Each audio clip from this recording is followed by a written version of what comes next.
Welcome to the American Intelligence Media. I am your host, Douglas Gabriel, and I'm here with my dear friend, Michael McKibben, and we are going to talk about just exactly how conflicted can Robert Mueller's special counsel be. Welcome to the show, Michael. Hi, Douglas. Great to talk to you. Well, recently we put out an audio where we were bashing the fact that three people on the Mueller investigation, the special counsel, are so conflicted that they shouldn't even be able to turn in a report. It should have never started. Andrew Weissman, we now know, because of testimony behind closed doors, that he was one of the first people at the Department of Justice to handle Christopher Steele's Trump-Russian dossier.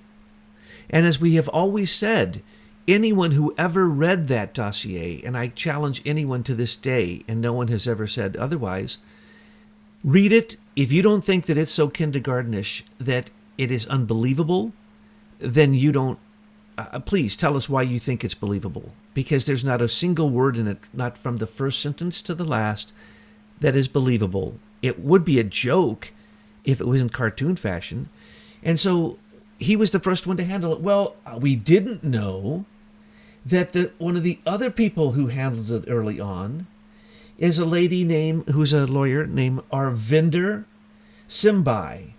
And her and Zainab Ahmad are both so conflicted it's ridiculous. As a matter of fact, we've always wondered, where is the British representation in the special counsel? Because the British Privy Council for the Queen always has a representative, a crown agent there, and that crown agent is Arvinder Sembei.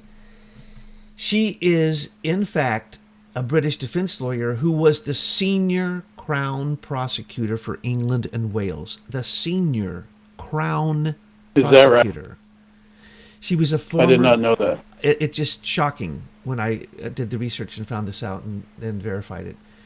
Shocking that this former British counsel was working with Robert Mueller on all British cases related to 9/11. Isn't that interesting? Wow. And that Zainab Ahmad worked in the Eastern District of New York, where that is where you are groomed when you're going to become a crooked fixer lawyer in D.C. And they both were involved in two groups that Joseph Mifsud, who we now find out that he and his Russian oligarch billionaire friend, who were behind the whole British funding for the Spygate. Joseph Mifsud is now presumed dead. He has disappeared. But his good billionaire friend, Stephen Rowe, wrote a book stating everything's just fine and that he's innocent. By the way, Stephen Rowe is completely innocent. We recently found out through some research that Stephen Rowe and Joseph Mifsud have already been interviewed by the Robert Mueller special counsel, and that not only, this is the beautiful part, not only is Joseph Mifsud and Stephen Rowe friends with Zainab Ahmad and Arvinder Sembei, but they're also friends with Robert Mueller. That's right, folks. The very people who probably, and it looks quite likely, funded the British side of the Christopher Steele fake dossier, which was also funded by $12 million through GPS, Fusion GPS, and through Perkins Coie through Mark Elias. So don't get confused. Well, wasn't that Sir Geoffrey Patty as well? Then it would absolutely 100% tie to Geoffrey Patty. So what you have now found is what Trump keeps referring to as the lawyer who worked for Hillary. And you have found out such damnable information on it that the entire case at this moment should be abnegated. It should simply be completely ignored because of the conflict of interests are so profound. So tell us about the member of the council, special counsel, that you have found that you'd like to out today, Michael.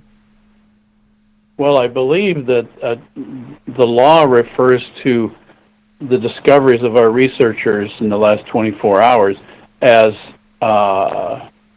the activities of the special counsel and the prosecutions as being the fruit of a poisonous tree. And by that means that basically somebody's done something bad, so everything else that happened after that, therefore, has to be thrown out. And we have been following quite closely the attack on the alternative media by the mainstream media for a long time now. And one of the specific cases that's now come to the front is the recent indictment of Roger Stone. And in fact, I think today he actually is going to plead not guilty, if I'm not mistaken.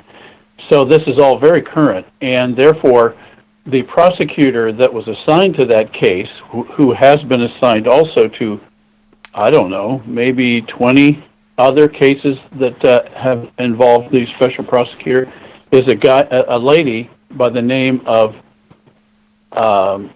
Jeannie Rhee. She's a Korean American, and she has been involved with either the Justice Department or Robert Mueller's WilmerHale firm her entire career. She was married in '95, and interestingly enough, the New York Times carried a big announcement about her wedding. But that's neither here nor there. Let me bottom line what was just discovered. We had people who were investigating her background, and never mind the fact that she represented Hillary Clinton in a number of cases involving the Clinton Foundation and the email server. We'll put that aside for a second. What is even more shocking is the fact that her husband, whose name is, let me get this right, he has several names. One of them is Christopher M. Sclafani. When they got married, he changed his name to Rhee, so he's now Christopher M. Rhee. And he was an attorney. He doesn't appear to be practicing right now, or if he is, he's freelance. But he used to work for the Department of Justice for a time, and then in 2015, by 2015, he had become a contributing writer to an organization called Quartz. And Quartz was founded with funds from Knight Foundation. And then Knight Foundation funds numerous liberal media outlets, one of which was just announced on August 23rd of 2018, and that happens to be NewsGuard. So here we've got Jeannie Rhee's husband being paid and working for an organization directly associated with NewsGuard. And the reason that's significant is the number one target of NewsGuard right out of the chute from their August 23rd, 2018 announcements is InfoWars, which would then include Alex Jones and Roger Stone. So with that conflict, Jeannie Rhee needs to recuse herself immediately. There is no question that that is a conflict of interest that would spoil this case. Now, we're not even going to talk about the judge in the case because other researchers were looking at her financial holdings and found something like 30 of her financial holdings are in companies that have also donated to the Clinton Foundation. So here we see the lawyers, the judges, the prosecutors, everyone involved in these attacks on members of the alternative media are embroiled in this soup of conflicts of interest, all swirling around, hopefully the drain. Hopefully they're going to be gone here shortly, but they're swirling around the activities of the Mueller investigation and all those implications of his involvement with various past acts, including the Patriot Act. Well, I like to look at it, Michael, by thinking that when he and Comey and McCabe and Strzok and Page and Baker were all sitting around as bunk buddies there at the FBI, and they were thinking, what is it that they're really going to do? And then they came up with these ideas, and these ideas were really, really bad ideas. And now what they have to do is cover their tracks.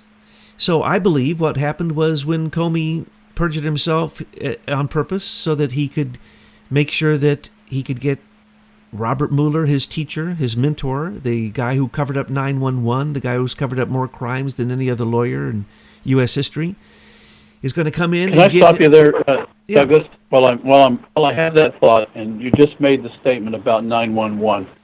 Initially, reasonable people don't think that there are people evil enough to make decisions that would kill how many were killed in 911? Something like 3,000. Yeah. But what we need to realize is that the devils that we're dealing with just consider the loss of life as collateral damage. Now, let me give you an example, because you and I have been talking over a number of broadcasts about the origins of the modern fake news being in the 1917 War Cabinet of the British in World War I. Well, it's appearing more and more likely that that War Cabinet actually triggered and created World War I in order to consolidate their control over global media. So I don't know how many. What's the last count in how many people lost their life in World War I? But whatever that number is, I think it's into the million. And yes. whatever that number is, that shows you how ruthless these people are. They really don't care about human life. Thank you. No, they don't. And they are basically a dynasty of corporate murderers. That's why I call them warlords. Warlord bankers and brokers. And when I say brokers, I mean basically the dynastic corporate monarchy, which have been the robber barons that get all the monopoly contracts with the governments from the beginning, and especially with high technology. And Jeannie Rhee's husband on NewsGuard, I'm going to go back to that in a minute, but let's just say that when it came time for Mueller to start his special counsel investigation, he went over to the lawyers in WilmerHale. Now, WilmerHale is just about as corrupt as it can be, and if I'm not mistaken, they're so conflicted because previously they represented Manafort. Now they're crucifying him. Previously they represented Rick Gates. Previously they rented Don Jr. Trump. Okay? WilmerHale and anyone from WilmerHale should not even be there. But that doesn't matter. This shows the impunity with which these criminals, these thieves, this mob of mafia, I don't even know. I don't know names for these types of criminals because it does involve the death of millions of people. But these people at WilmerHale simply went in and out of the government to create their smokescreen for their own crimes. So basically what happened? Robert Mueller turned around to his friends at WilmerHale and said, how many of you are guilty of Russian meddling in the election? 7 of them raised their hands. Those are the 7 he put onto his group from WilmerHale. Then he went out and he found the special interests that he knew were guilty, and he got lawyers from each one of them. Then he put his own aides. He put on the group. He put his own chief of staff. He put previously Comey's chief of staff. And so who did they get? All of the most guilty people they could get. Andrew Weissman, who held the dossier in his hand and thought that it was real, then he should simply be kicked out of government. These Arvinder Sembei and Zainab Ahmad, I'm sorry, you guys are so conflicted. How can you be sitting there in judgment when you know that Joseph Mifsud was the key person that tried to frame George Papadopoulos in a Russian meddling involvement, which included Brits, Ukrainians, Russians, the head of the GCHQ for intelligence for Britain, you name it, everyone was involved, and these people know it. And now Jeannie Rhee is just the icing on the cake because NewsGuard, her husband, works for a company that is basically the propaganda arm of NATO, the Atlantic Council, it's called. That funds, I need to clarify that. He works for Quartz, which is funded by the same company that funds NewsGuard. And that company is named Knight Foundation. That's right. The association. And Quartz is basically a propaganda machine that jumps up and produces these odd little articles every once in a while that he writes. He's written a few of them, which basically just show that he is a propaganda agent. So the point is NewsGuard has come over, and NewsGuard is now our new Ministry of Truth. They're now going to filter what's true and what's not. And NewsGuard has basically what you would call professionally doxed Alex Jones and InfoWars, and that's where Roger Stone does most of his work. So when they doxed Alex Jones, what they really did was they showed that from the inside, Jeannie Rhee is working on Roger Stone, and her husband and his associations and the people that he works with and the organizations that fund him are actually going directly after Alex Jones, which would include Roger Stone. So therefore the conflict of interest is so profound that, Right. as you said, her standing there today, she should just simply sit down and recuse herself. Correct. And so if she does not, she's committing fraud against the court. And if the judge doesn't recuse herself because of her massive holdings in companies that have Clinton Foundation holdings, she should recuse herself. So every moment, every minute that they continue that case in the current configuration of lawyers and judges is fraud on the court. It's the fruit of a poisonous tree, and Roger should be sent home because they are not giving him justice. This is a kangaroo court. It's so obvious. Oh, it certainly is. And as you know, there's 2 grand juries that are impaneled. One in Washington, D.C., and that's where they're going to, it looks by the docket that's where they're going to be trying and finishing up the indictment, indictment and trial and whatever happens with Roger Stone. And it looks like Jeannie Rhee is going to be in charge of that. Now, she's also in charge of 35 other cases related to this special counsel.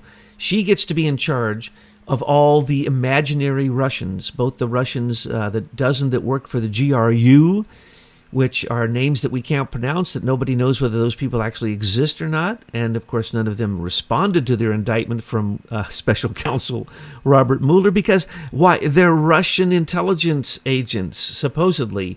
No, I'll tell you where those names came from. Those names came from John Brennan when early in the spring of 2016, he went to Russia in an unprecedented fashion and met with people who weren't even on his level. And no one knows why. Well, let me interrupt you. Let me interrupt you here because I'm looking at that list right now from her docket. You can look at any attorney's cases by looking at the docket on Pacer. And I think we talked about this one other time. One of the hilarious things about all these Russians that she named is they include their mental patronymic. What's the patronym name? And that's not a name that you use in business. That's a name you only use among your friends. So they've got Yevgeny Viktorovich Prigozhin. You never put Viktorovich in a legal or business document anywhere if you know what you're doing. And so I'm thinking they must have just heard those names on the radio in some radio story and just used them because this is silly. This is not even credible. You probably nailed it on the head. There's 2 ways they probably got that name. Those names either came from John Brennan himself going to Russia, or they came from Nellie Orr, who was working for Fusion GPS and got her ham license because she was a Russian translator. She had been working for the government, and she then went over to work for Fusion GPS, and she helped Glenn Simpson and his wife supposedly write this Russian dossier. That is a lie. There were 5 at least different groups inputting into that Russian stupid dossier that I swear, if anyone ever read that and believed it, you just need to get on out of business. I mean, the other thing is the first names are names that they know Americans could sort of get their head around, even though there's a lot more names than that. So they've got Anna, Mikhail, Maria, Robert. There's only a couple names here Gleb, Vadim, Irina, Vladimir. So they just pick names out of a hat. This is just so obvious. A Russian hat. No, it probably wasn't even a Russian hat.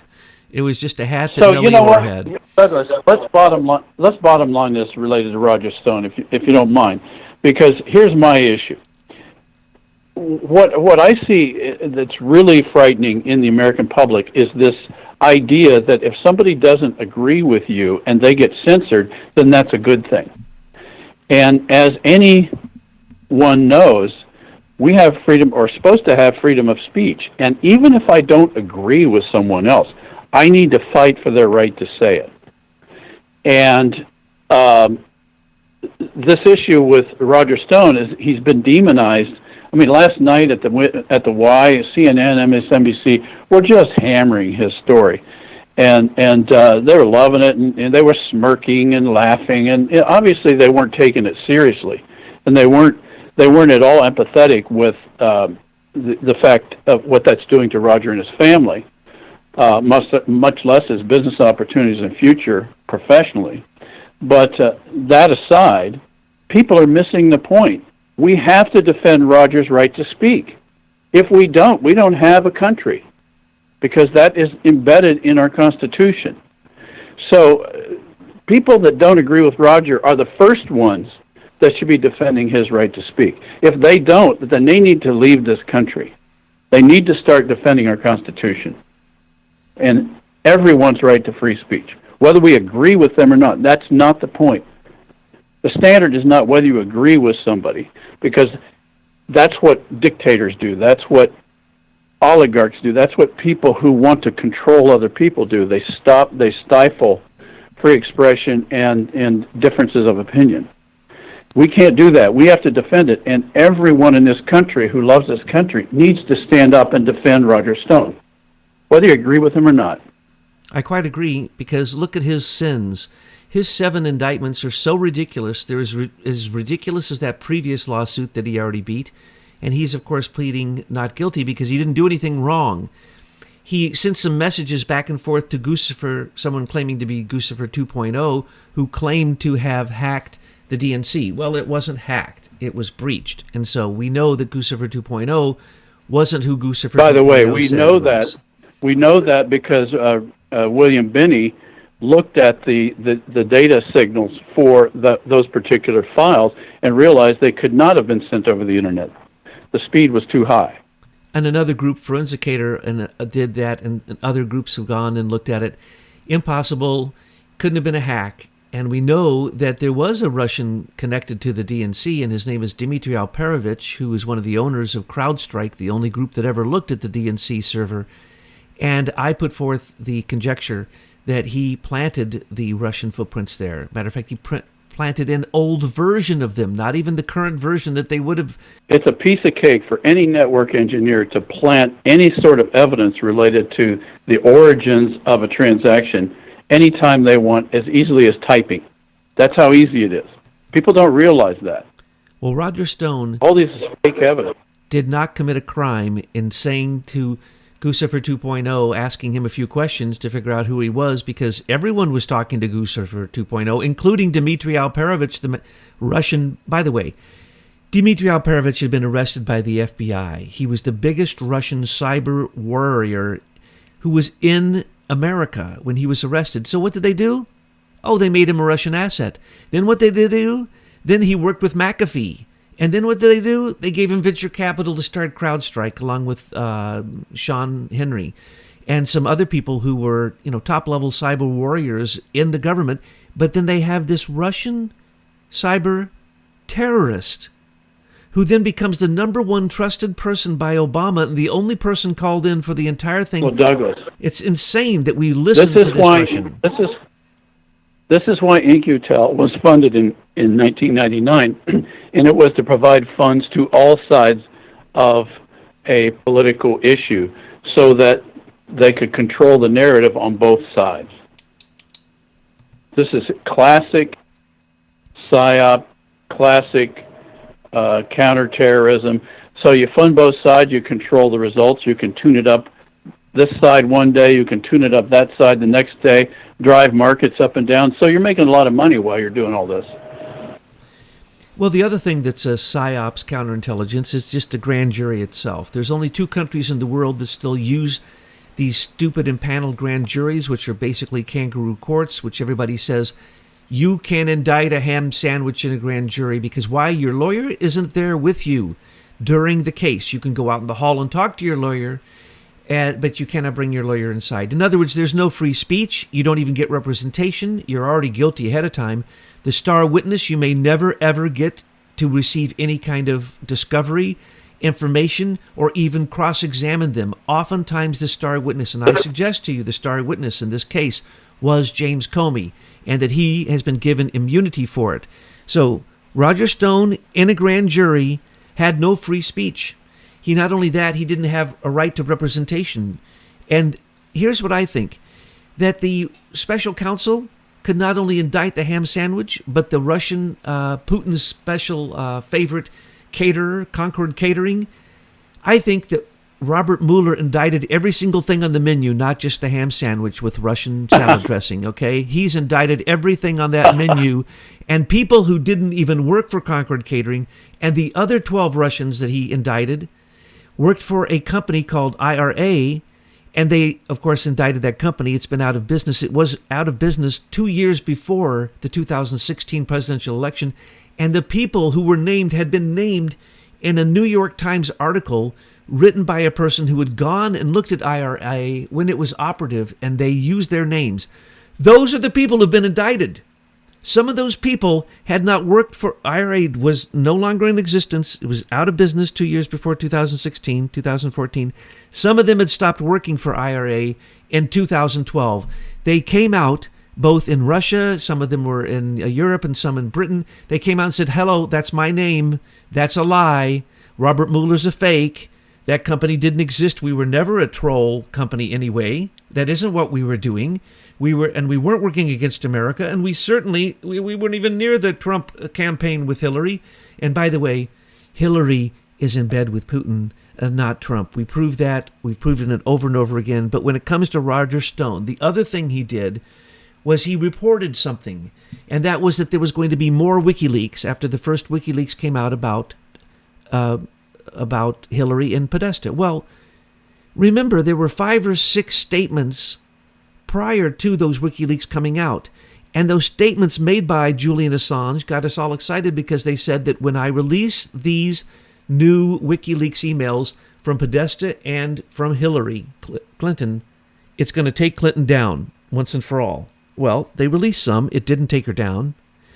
And no one paid any attention to them. Matter of fact, to this very day, when I quote them, people don't even know what I'm talking about because they never look at the content of WikiLeaks. They just say it was stolen. So therefore, but really, what is WikiLeaks? WikiLeaks is the proper fourth estate.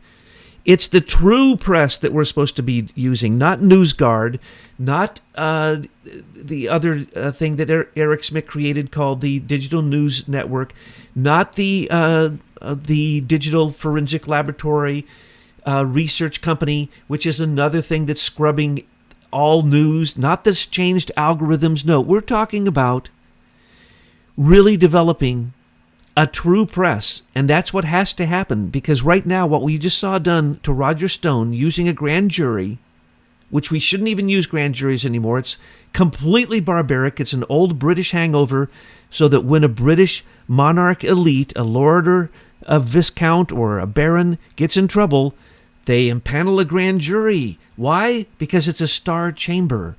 It means they already know the outcome ahead of time. And we told you the outcome ahead of time for this stupid grand jury special counsel. And we told you before Mueller even got started. Because why? It's easily predictable. Mueller went and hired Jeannie Rhee, Andrew Weissman, and a bunch of other criminals who are covering their own tracks, their own criminal activity. And that's the reason that they're putting it all on the line, and they're leaking every single thing they do. Should have ended the council, should have ended the special counsel the second they leaked one thing.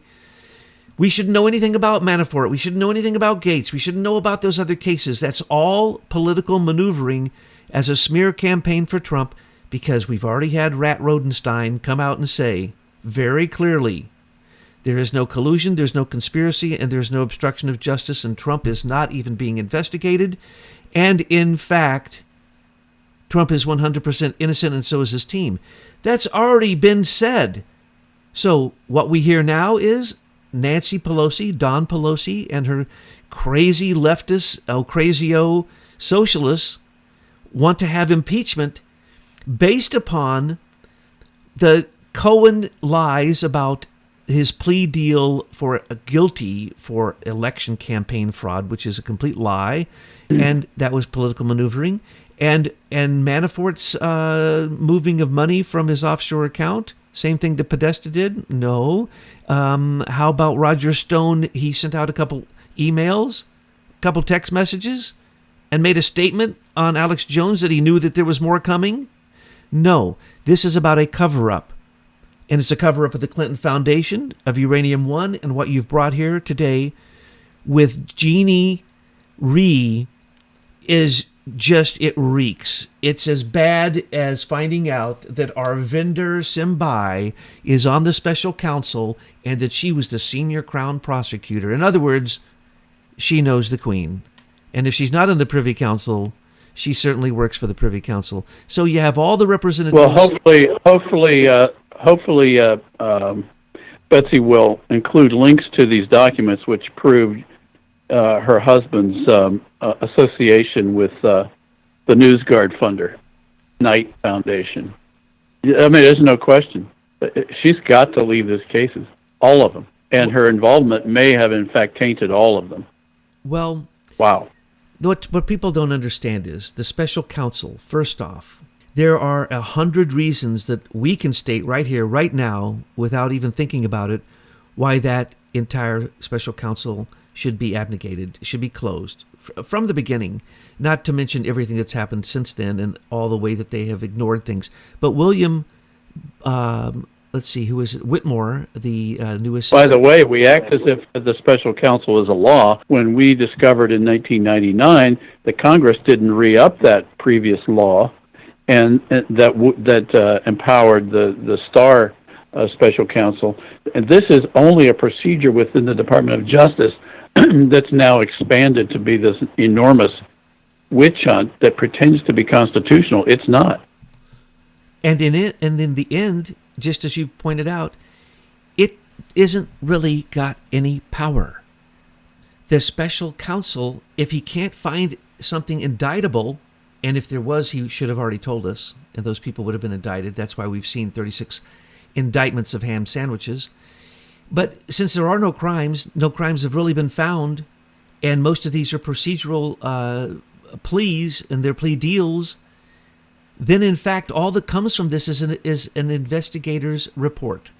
Now that investigator's report is an internal report, and Sally Yates made a 58-page statement saying that Michael Horowitz and the Inspector General office can't look at anything that the special counsel does during the entire course of the special counsel investigation. That's a lie, and that is against 10 years of previous law that worked hard to make sure that the special counsel cannot be that independent.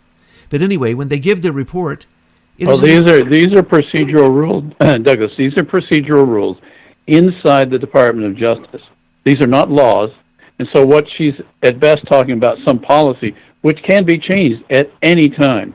So they are pretending to be Congress out of the Department of Justice. That's what's going on here. We're looking at to me, that we're looking at the center of the shadow government, and they're acting like they are the government and that Congress can't even stop them. And the beauty of it is that in the end, it's nothing more than a report. And the report goes to whoever the head of the Department of Justice is, and that right now that would be Acting Attorney General Whitmore, and later Bill Barr. And Bill Barr is basically, I think, is going to say, this is a nothing burger, really. This is worth a nothing burger. This is an embarrassment because it costs tens of millions, probably 40 billion by now. And what has it shown us? It showed us that we need now a special counsel to investigate the special counsel and all the corrupt people who were part of that special counsel and what they ignored. Because these are sins of omission, not sins of commission. And there are no sins of commission because Trump was not part of a conspiracy and neither was anyone on his team. There was a conspiracy against him. So in the end, it goes to the head of the Department of Justice, and that Attorney General or Acting Attorney General decides what to do with it. First thing they do is they give it to the President. The President reads it, and then between the two of them, they decide what to do with this. They can literally throw it in the trash can if they want to. or they could reveal it as more can smear can I interrupt you a minute? Can we swing this conversation back to Roger Stone? Because to me, the real issue here is the future of our press in this country. As we have discovered, our press has probably never been free in our lifetimes. It looks like it was hijacked starting back after World War I. And so all we've been listening to our whole lives is a bunch of lies that satisfy the various warmongering needs of the so-called elite. And so what we've never had is a truly free press. One of the things that we've focused on with our company and our claims against the government is that we are owed a lot of money. We're owed trillions of dollars. And because the entire world has used our social networking technology and never paid us a dime. What we put out there in our Mueller Act notice is a proposal that I would take my portion, at least my portion, and some of our shareholders said they would join us, of what's due me, and we would sink that money into developing a truly free press that would be a true fourth estate. As you're pointing out, we don't have one. And perhaps we could actually finish the work of the U.S. Constitution and the founders by getting to the point where our free press is not beholden to bankers or corporations and can do its job of speaking truth to power. That's why it's vitally important that the president look at our Miller Act notice and write the check. He's got all the authority to do it.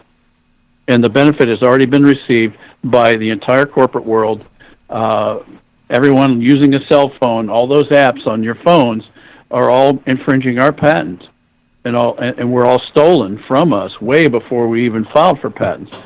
And so therefore, hopefully everyone will be okay with spending some money to pay our shareholders and to reward real American inventors and stop this nonsense of weaponizing every invention and harming real inventors in this country. So we've got an opportunity to right a lot of problems here when President Trump writes that Miller Act check. I'm so glad you brought that up, because as far as I can tell in our conversation soon about how do we stop the mainstream media, the only solution we have is to do what we're doing right here, right now. And that could be closed down by NewsGuard. That could be closed down by the Atlantic Council. That could be closed down by Facebook and by the U.S. Digital Service at any moment, because free speech is dwindling. You notice how they're doing that, Douglas. They're doing this through this false construct that's at least 100 years old. This quote, public-private partnership.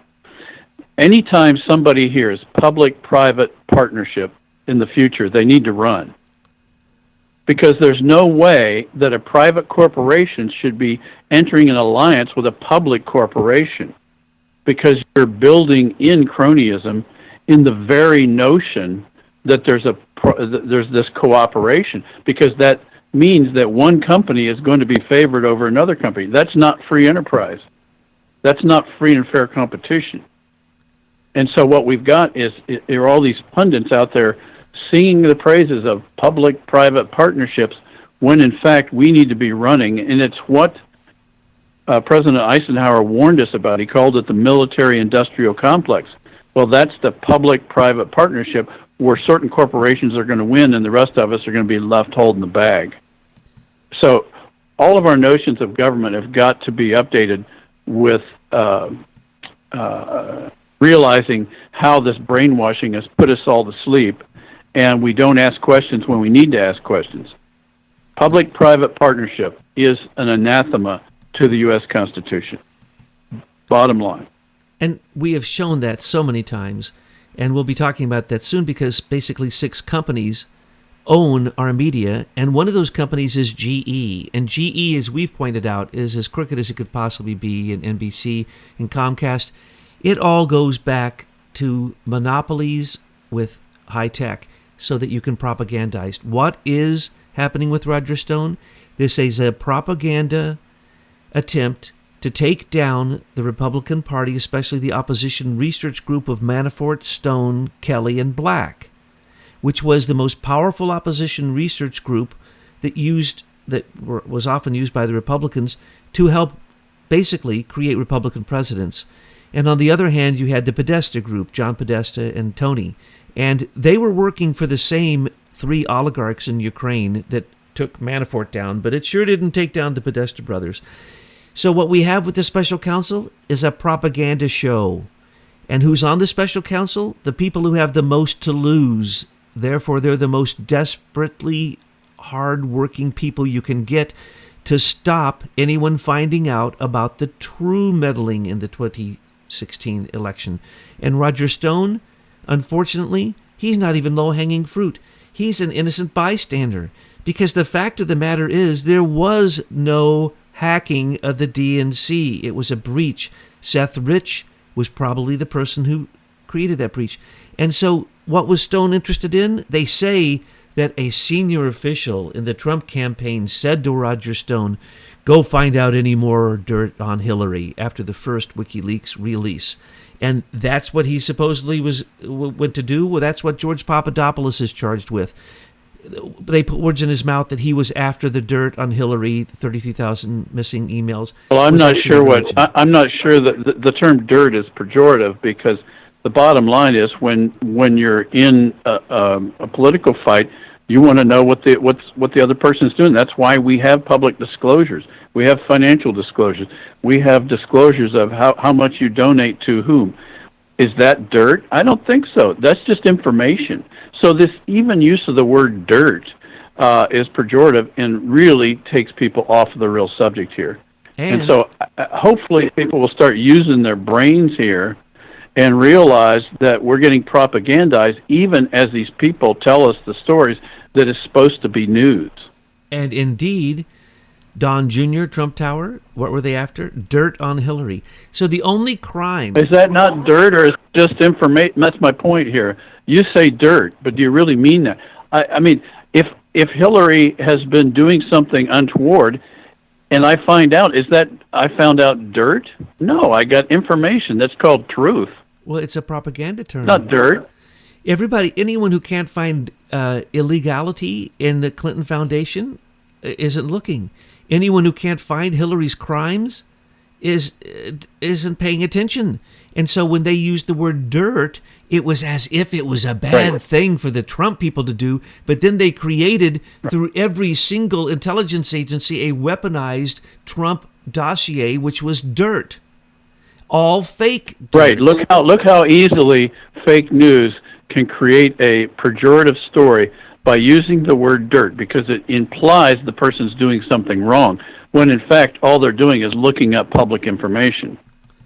And what they're going to try to get Roger Stone on is that he won't tell us the truth of the conspiracy. Process, yes, or no. What they're insinuating now is that he is the key element. They finally found someone that they could put conspiracy on, because they're going to say that he knows Guccifer 2.0 is a Russian, that he was working with that Russian to get the hack, and that he was working with Assange, and Assange is a Russian, and that Assange took the Russian hacks.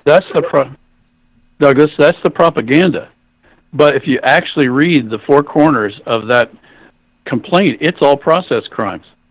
Well, yes. He said he didn't remember, and then we found it. He said this, and then we found it. It's all process crimes. It has nothing to do with what you're talking about, but I know what you're saying. The propaganda is to try to associate, even though it has nothing to do with the claims in the complaint, it's what they want to smear him with, and make it look like he did all those things. But that's not even the subject of the complaint. Correct. And it is propaganda smear that has nothing to do with reality, because the a priori assumption is that the Russians hack the DNC and somehow Stone knows the Russians. That's stupid. That's just stupid. The a priori assumption is incorrect. So everything, it's the fruit of the poisonous tree. It's poisonous tree. It's completely stupid to follow these lines of thought. But if you go and read mainstream media reports, it's telling you, oh, thank heavens, we finally found the conspiracy, and the conspirator is Roger Stone. Now that's just stupid. Okay, all that aside, because we could go on for days about all this innuendo.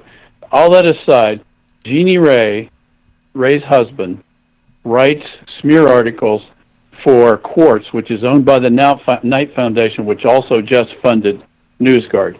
That's all you need to know. She has to recuse right now. Exactly, and she should be the first one of the 17, because when Peter Strzok and Lisa Page were kicked off, that should have completely closed that investigation. So we're going to go on tomorrow or the next day speaking about the mainstream media with some of the very topics that we've talked about here today.